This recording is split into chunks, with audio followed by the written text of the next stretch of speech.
I am joined now by Jessica Lautz. She is the Deputy Chief Economist and VP of Research at the National Association of Realtors. Good morning, Jessica. Good morning. It's great to be here. So this report shows a notable rise in first-time home buyers to 32%, though it's still below the historical average of 38%. So what would you say are the driving factors that might be encouraging this increase, and do you see this trend likely to continue? So what we actually saw is we did see that trend last year, but this year we actually saw a historical low of first-time home buyers at just 24% of the market. That's the lowest share we've ever recorded in 43 years. And I think it really speaks to both housing affordability, the lack of affordable inventory, but also how inflation has impacted potential buyers out there with both rising rents, student loan debt, having to pay for grocery costs, so on, making it hard for first-time home buyers to save. Now, the report also highlights some demographic shifts in home buying as well. The average age of first-time home buyers has decreased slightly, while repeat buyers are also purchasing at a younger age. So what do you think these shifts really indicate about the current state of the housing market and the economic factors that are affecting different age groups? So I unfortunately will say also that was from last year's report, but from this year's report, we actually found an all-time high in age, both for first-time homebuyers and for repeat buyers.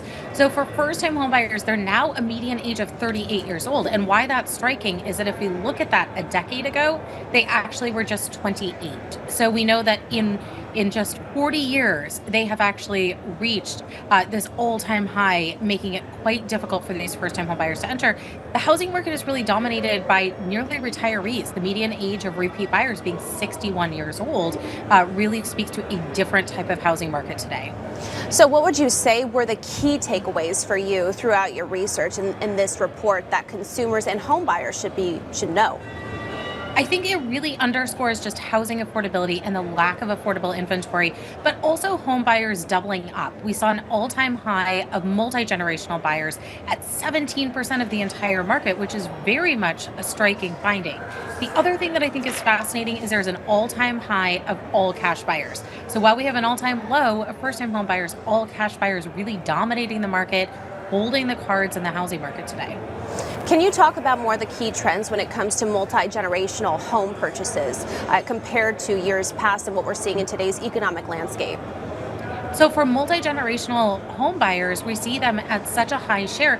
The number one reason to actually purchase a multi-generational home is for elderly parents to move in, for cost savings, for kids over the age of 18. So all of those reasons speak to really a crisis when we think about everyone living independently, having their own place, but then also thinking about elder care in this country, child care in this country, and young adults not being able to live independently given home prices.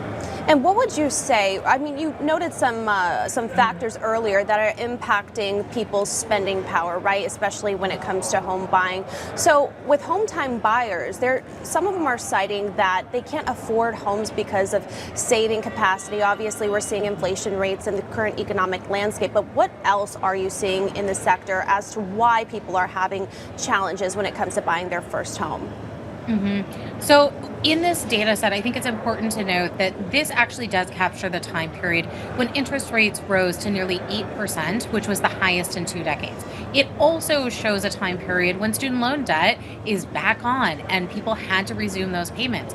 Both of those factors would hold back potential buyers from saving, but then just the cost of goods overall. So thinking about credit cards going up, thinking about car loans going up as well. And so that makes it quite difficult for consumers to save.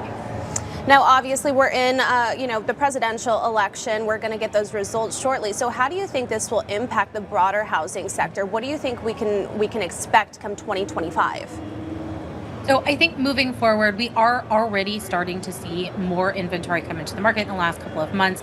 More people are loosening from the grips of those low interest rate mortgages. So with that, we could see more movement in the market, and that's certainly better for first-time home buyers. We also know that interest rates have come down. That's certainly good news too, though in recent weeks they've ticked back up. We're not seeing them as high as last year, and that's certainly a good thing too. Now, we have about 60 seconds left, Jessica. I do want to ask you, as you know, people are more price conscious when it comes to purchasing their first home or perhaps a second home. Are you seeing more people work with brokers? I mean, because some of them you have to pay a significant broker fee. We are. So we actually are seeing that still 9 in 10 consumers want representation. This is the biggest financial transaction of one's lifetime. So having representation both to sell one's home, but also to purchase a home is incredibly important. And as we talked about, it's difficult to even find a home. So having that representation to guide one through the market is very important as well. And of course, that varies from state to state and region to region, as you know, the trends are different everywhere you go. But thank you so much, Jessica, for all of those key insights. We appreciate having you on the show. We look forward to having you back soon. Thank you.